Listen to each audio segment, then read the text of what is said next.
புரட்சிகளுக்கெல்லாம் ஒரு சிறு பொறிதான் தூண்டுதலாக அமைந்திருக்கிறது. இந்த போராட்டம் எப்படி இவ்வளவு வலுவான மிகப்பெரிய இளைஞர் மூமெண்ட்டாக மாறுச்சு அப்படின்றத வருங்காலத்தில் சமூகவியலாளர்கள் ஒரு பெரும் ஆராய்ச்சி செய்வார்கள் என்று நினைக்கிறேன். தீப் கே என்ற அமெரிக்காவில் வசிக்கக்கூடிய இளைஞர் கரப்பான் பூச்சிகள் ஒன்றாக இணைந்தால் அப்படின்னு ஒரு கூகுள் ஃபார்ம் போடுறாரு. கசன்னு சேர்றாங்க, ட்ராக்ஷன் வருது.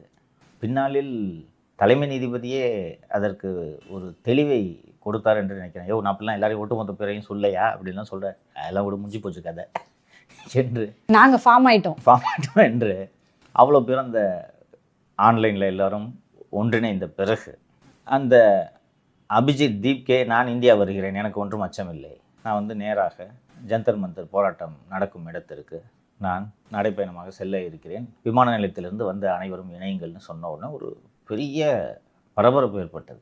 ஃபஸ்ட்டு என்ன மாதிரியான ஒரு எண்ணம் நிலவுது என்றால், எல்லாம் ஆன்லைன் க்ரௌடு, ரோட்டுக்கெலாம் எவனும் வரமாட்டாங்க, கையில் ஃபோனை வச்சு நோண்டிகிட்டு ஏதாவது லைக் போடுறது இது போடுறதுன்னு பண்ணிகிட்டு இருப்பாங்க, ரோட்டுக்கெலாம் எவனும் வரமாட்டான் என்று நினைத்தார்கள். மாறாக கொஞ்சம் கொஞ்சமாக கூட்டம் சேரத் தொடங்குகிறது. லடாக்கின் போராளி, ஏற்கனவே பிஜேபி அரசால் சிறைப்படுத்தப்பட்ட வாங்சுக், நான் இந்த போராட்டத்திற்கு ஆதரவு தருகிறேன், இந்த போராட்டத்தில் கலந்து கொண்டு நான் உண்ணாவிரதம் மேற்கொள்ளப் போகிறேன் என்று கூறுகிறார். அதைத் தொடர்ந்து ஜந்தர் மந்தரில் உண்ணாவிரதம் மேற்கொள்ளப்படுகிறது. வாங்சுக் மற்றும் அந்த சிஜேபி கட்சியைச் சேர்ந்தவர்கள் உண்ணாவிரதம் இருக்கின்றனர். கிட்டத்தட்ட 20 நாட்களாக உண்ணாவிரதம் இருக்கின்றனர். அதன் பிறகு நீதிமன்றத்தின் உத்தரவின் பேரில் அவர் அரசு மருத்துவமனைக்கு மாற்றப்படுகிறார். பின்னர் நீதிமன்றத்தின் உத்தரவின் அடிப்படையில் தனியார் மருத்துவமனைக்கு அவர் மாற்றப்பட்டார். பிறகு நாடாளுமன்ற மழைக்கால கூட்டத்தொடர் தொடங்கும் நாளன்று நாங்கள் பாராளுமன்றத்தை நோக்கி பேரணியாக செல்ல இருக்கிறோம் என்று இந்த கரப்பான்பூச்சி கட்சியினர் சொன்னதும், அதற்கு முதல் நாள் இரவோடு இரவாக வாங்சுக்கை வலுக்கட்டாயமாக கைது செய்து மருத்துவமனையில் அனுமதிக்கிறார்கள். அதோடு இந்த போராட்டம் முடிந்து விட்டது என்று பிஜேபி நினைத்தது. இளைஞர்கள் தன்னெழுச்சியாக கூட்டமாக ஜந்தர் மந்தர் பகுதியில் கூடினார்கள். எல்லா அரசுகளும் ஒரு போராட்டத்தை முடக்குவதற்கு என்னென்ன செய்ய வேண்டுமோ, என்னென்ன செய்வார்களோ அத்தனையையும் பிஜேபி செய்தது. மெட்ரோ ரயிலை நிறுத்தியது, செல்ஃபோனை ஜாம் பண்ணாங்க, அண்டு இந்த கூட்டம் சேராமல் இருக்கிறதுக்கு போக்குவரத்து அனைத்தையும் அவர்கள் தடை செய்த போதும் கூட இளைஞர்கள் பெருமளவில், இன்னும் சொல்லப்போனால் சிறுவர்கள்லாம் சேர்ந்துருக்காங்க. போன உடனே வழக்கம் போல் அடக்குமுறையை பிஜேபி அரசு கட்டவிழ்த்து விட்டு மாணவர்கள் மீது கடுமையான தாக்குதல் நிகழ்த்தப்பட்டது. அதுவரை அமைதியாக இது மாணவர்கள் போராட்டம், இளைஞர்கள் போராட்டம் என்று வேடிக்கை பார்த்த எதிர்க்கட்சிகள் களத்தில் இறங்கின. ராகுல் காந்தி பிரதமர் வீடு முற்றுகை என்று பிரதமர் வீட்டின் அருகே போராட்டம் நடத்துகிறார். அவரும் கைது செய்யப்பட்டு பின்னர் விடுவிக்கப்பட்டார். ஏராளமான இளைஞர்கள் காயமடைந்தனர். அதற்கு மறுநாள் மீண்டும் அதைவிட அதிகமான எண்ணிக்கையில் அங்கே கூட்டம் கூடினர்.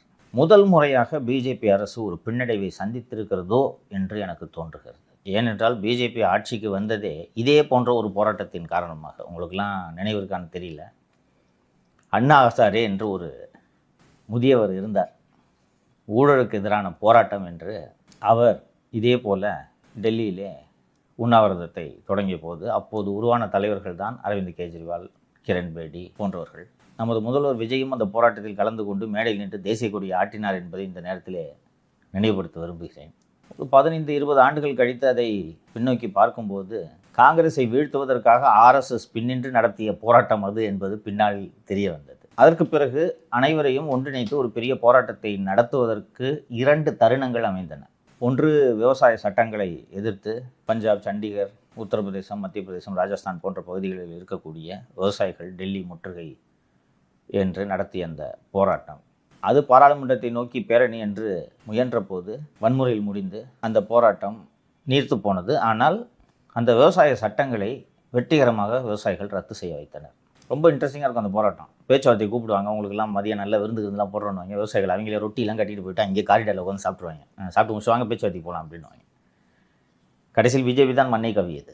2வது போராட்டம் சிஏஏ மற்றும் என்ஆர்சிக்கு எதிராக நாடு முழுக்க நடந்த போராட்டம். அது டெல்லியிலே ஒரு மிகப்பெரிய போராட்டமாக உருவெடுத்து அடுத்து எந்த வடிவத்தை எடுக்கும் என்று யோசித்து கொண்டிருந்த போது மீண்டும் ஒரு கலவரத்தை தொடங்கி இன்னமும் கூட அந்த கலவரத்தில் கைது செய்யப்பட்டவர்கள் சிறையில் இருக்கிறார்கள். கிட்டத்தட்ட 40க்கும் மேற்பட்டவர்கள் உயிரிழந்தனர். அந்த 2 போராட்டங்களிலும் பிஜேபி அரசு தப்பித்து விட்டது. அந்த போராட்டம் விவசாயிகளுக்கு மட்டுமான போராட்டம், சாதாரண மக்களுக்கு சம்மந்தம் இல்லை என்று தப்பித்து விட்டார்கள். 2வது போராட்டம் இஸ்லாமியர்கள் சார்ந்த போராட்டமாக அது மாறிவிட்டது. ஏனென்றால் அந்த சிஏ என்ஆர்சி சட்டத்தில் பெருமளவுக்கு பாதிக்கப்படுபவர்கள் இஸ்லாமியர்கள் என்பதால் அது அவர்களுக்கான போராட்டம் என்று பெரும்பான்மை மக்களை இந்த போராட்டத்திலிருந்து விலகி வைக்க பிஜேபியால் முடிந்தது. ஆனால் இந்த போராட்டம் தொடர்ந்து நீட் தேர்வில் நடக்கக்கூடிய குளறுபடிகளை நீக்க வேண்டும். 2 முறை நீட் வினாத்தாள்கள் லீக் ஆகி பல இளைஞர்கள் தற்கொலை செய்து கொண்டிருக்கின்றனர். இத்தனை வருஷமாக நாங்கள் கஷ்டப்பட்டு படிக்கணும், பேப்பர் லீக் ஆயிடுச்சுன்னு எக்ஸாம் நீ பாட்டுக்கு ரத்து பண்ணிட்டு போகிறோம். ஒரு எக்ஸாம் கூட நடத்துறதுக்கு துப்பு இல்லாதவங்க நீங்கள் வல்லரசு ஆவரேன் நொல்லரசு ஆவரேன்ட்டு நீங்கள் எல்லாம் பேசக்கூடாது என்று ஒரு அக்கௌண்டபிலிட்டி வேணும் என்று தான் இந்த போராட்டம் தொடங்குகிறது. பொதுவாக தமிழ்நாடு தான் வந்து நீட்டுக்கு எதிராக இருந்தது. நீட்டுனாலே வந்து தமிழ்நாட்டில் மட்டும்தான் சிக்கல் அப்படின்ற அளவுக்கு இருந்துச்சு. பட் இப்போ வந்து இல்லை, இந்திய அளவுலேயே நீட் தேர்வு அப்படிங்கிறது சிக்கல்னு இந்த போராட்டம் உணர்த்தி இருக்கு.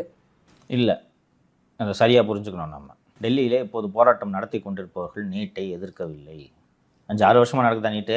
அவங்க நீட்டில் நடக்கிற குளறுபடியை தான் சார் எதிர்க்கிறாங்க. நீட்டாக நடத்துங்கன்றாங்க. நீட் இல்லாமல் லீக் பண்ணி விட்டுட்டு இப்படி நடத்திங்கன்னா ஒரு எக்ஸாம் நடத்துறதுக்கு துப்பு இல்லைன்றாங்க. அவர்கள் என்ன சொல்கிறார்கள்? இது ஒரு மிக முக்கியமான தேர்வு. மருத்துவ கனவுகளை சுமந்து கொண்டு வளரும் இளைஞர்களின் கனவு தான் இந்த தேர்வு. அது தொடர்ந்து பேப்பர் லீக் ஆகிட்டே இருக்குது. யாரையுமே இதற்கு பொறுப்பானவர்கள் என்று ஒரு அக்கௌண்டபிலிட்டி கூட நீங்கள் ஃபிக்ஸ் பண்ண மாட்டீங்க. நீட் உள்ளிட்ட பல்வேறு தேர்வுகளின் வினாத்தாள்கள் கசிகின்றன. அதற்கு பொறுப்பான அமைச்சரை ராஜினாமா செய்ய வையுங்கள். இதுதான் அவர்களது முக்கிய கோரிக்கை. இது ஒரு எளிய கோரிக்கை தானே சார்? எளிமையாக பண்ணிட முடியும் தானே சார்? செய்துவிட முடியும் தான். ஆனால் ஃபஸ்ட்டு இந்த இளைஞர்களை ஒரு சின்ன குரூப் கலாட்டா பண்ணுது, போலீஸை வச்சு அடிச்சு துவம்சம் பண்ணிடலாம் என்று தான் பிஜேபி நினைத்தது. அவர்களோடு பேசுவதற்கு அரசு தயாராக இல்லை. அதுக்கு தான் மஃப்டியில் போலீஸை விட்டு பெல்லட் கன்ஸ்லாம் ஃபயர் பண்ணி அடித்தா ஓடிடுவாங்கன்னு நினச்சாங்க. திருப்பி வர்றாங்க. அடித்ததுக்கப்புறம் தான் சார் இன்னும் கூட்டம் அதிகமாகுது. உங்கள் வயதுள்ளவர்களுக்கு மோடி பெரிய ஹீரோவாக தெரிவார் வட இந்தியாவில். இவர்கள் வாட்ஸ்அப் ஜென்ரேஷன். இப்போது அங்கே கூடியிருப்பவர்கள் இன்ஸ்டா ஜென்ரேஷன். 2014 மோடியை பிரதமராக்க அந்த இந்தியா அகெயின்ஸ்ட் கரப்ஷன் என்ற அந்த மூமெண்ட்லாம் நடக்கும்போது 8 வயசு 9 வயசு இருந்த பசங்க தான் இன்றைக்கி போராட்டத்தை நடத்திட்டு இருக்காங்க. அவங்களுக்கு மோடி ஹீரோ இல்லை, அவர்களுக்கு மோடி இல்லை. இப்போது எப்படி உன் வயதுள்ள இளைஞர்களுக்கு மு.க. ஸ்டாலினோ உதயநிதியோ ஹீரோவாக தெரியவில்லையோ அதுபோல் அவர்களுக்கு மோடி ஹீரோவாக தெரியவில்லை. வரலாற்றில் இதே போல் 70களில் நடந்திருக்கிறது. ஊழல், விலைவாசி உயர்வு, இதற்கு எதிராக ஜெயபிரகாஷ் நாராயணன் தொடங்கிய ஜேபி மூவ்மெண்ட் என்பதுதான் இந்திரா காந்தி நெருக்கடி நிலையை அமல்படுத்துவதில் சென்று முடிந்து பின்னாளில் இந்திரா காந்தி வீழ்வதற்கு வழிவகை கோலியது. அதே போல் இந்தியா அகேன்ஸ்ட் கரப்ஷன் என்ற அந்த மூமெண்ட்டு காங்கிரஸை எந்திரிக்கே விடாமல் பண்ணிடுச்சு. அந்த மூமெண்ட் இன்றைக்கி வந்து வலுவாக பிஜேபி உட்காந்துட்டாங்க. Anna Hazare movement and India against corruption போராட்டம் பெருமளவில் வெற்றி பெற்றதற்கு மிக மிக முக்கியமான காரணம் அன்று இருந்த ஊடகங்கள். அப்போது இருந்த அந்த டைம்ஸ் நவ் ஆகட்டும், NDTV ஆகட்டும், இந்தியா டுடே ஆகட்டும், அனைத்து செய்தி சேனல்கள் 24 மணி நேரம் கவரேஜ். அண்ணா ஹசாரே விமான நிலையத்தில் இறங்கி, டெல்லி விமான நிலையத்தில் இறங்கி போராட்டம் நடத்துகிற இடத்துக்கு வருவார். விஜய் கேம்பெயினுக்கு போகிற மாதிரி லைவ் கவரேஜ். அதோட காண போனவர் தான், இன்றைக்கி வரைக்கும் வரல அவர். ஆனால் இன்று ஊடகங்கள் பிஜேபியின் கைப்பாவைகளாக மாறிவிட்டன. 15 வருடங்களாகவே மாறிவிட்டன. அதை கோடி மீடியா என்று வட இந்தியாவில் அழைக்கிறார்கள். அந்த மீடியா இது சிஐஏவின் சதி, பாகிஸ்தானை சேர்ந்தவர்கள் இதன் உள்ளே புகுந்து விட்டார்கள் என்றெல்லாம் சொன்னாலும் கூட இந்த போராட்டம் வலுப்பெறுவதற்கு காரணம் இந்த இளைஞர்கள் மீடியாவை நம்பி இல்லை. இதான் இன்ஸ்டாகிராம் ஜென்ரேஷன் சொல்லிட்டேன்ல. இங்கே தமிழ்நாட்டிலே ஆட்சி மாற்றம் இருந்தது அப்படித்தானே. இன்டர்நெட்டை பிளாக் பண்ணி பார்த்தாங்க.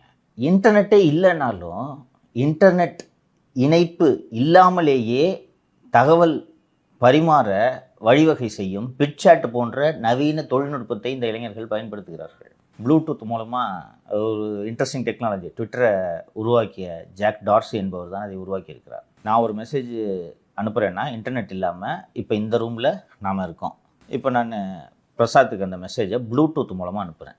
பிரசாத் எங்கேயாவது நகரும் போது அந்த ப்ளூடூத்தை அடுத்த ப்ளூடூத்தை பிடிச்சா அடுத்த ப்ளூடூத்துக்கு போய் இப்படி பரவுது. இது இன்டர்நெட். இதுக்கு இதில் you can transfer files, images, audio, video. So police இதை இன்டர்செப்டும் பண்ண முடியாது. போலீஸ் இன்டர்செப்ட் பண்ணணும்னா ஏர்டெல்கிட்ட சொல்லணும், ஜியோ கிட்ட சொல்லணும், அவங்க ஒத்துழைப்பாங்க, டவரை பிளாக் பண்ணுவாங்க.